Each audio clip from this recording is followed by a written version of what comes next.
جب انسان کبیرہ گناہوں سے اپنے دامن کو بچاتا ہے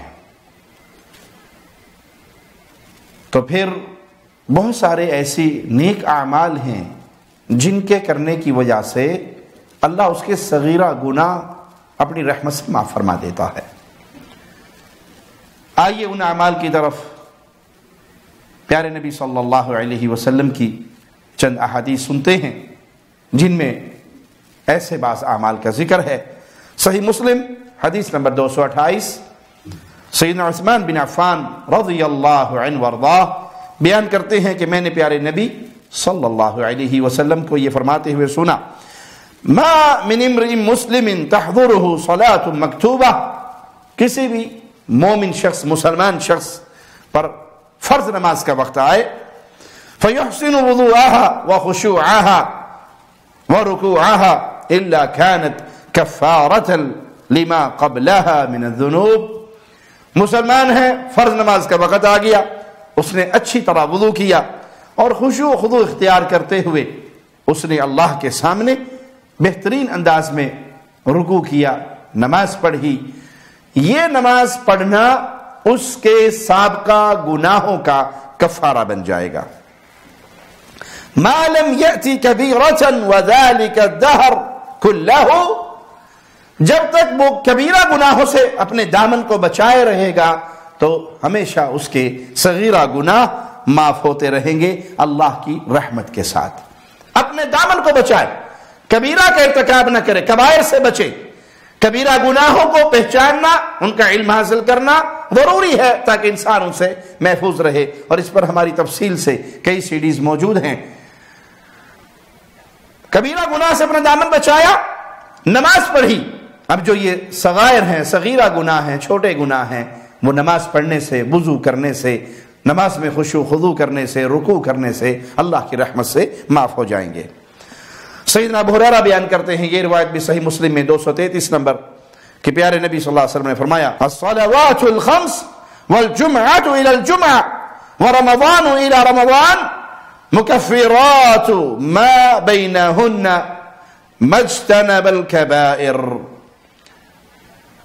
فرض نماز سے لے کے اگلی فرض نماز تک یہ 5 نمازیں، اسی طرح جمعے سے جمعے تک، ایک جمعہ آپ نے پڑھ لیا، اب آپ نے اگلا جمعہ پڑھا، پورا ہفتہ، ایک رمضان سے اگلے رمضان تک آپ نے رمضان کے روزے رکھے، پورا سال گزرا، اگلا رمضان پھر آیا اور آپ نے پھر روزے رکھے، درمیان کے ان گناہوں کا کفارہ بن جاتا ہے جب تک انسان کبائر سے بچا رہے۔ آپ نے فجر کی نماز پڑھی، اس کے بعد پھر ظہر کی نماز پڑھ لی، فجر سے لے کر ظہر تک، ظہر سے لے کے عصر تک، عصر سے لے کے مغرب تک، مغرب سے لے کے عشاء تک، عشاء سے لے کے پھر فجر تک، یہ 5 نمازیں،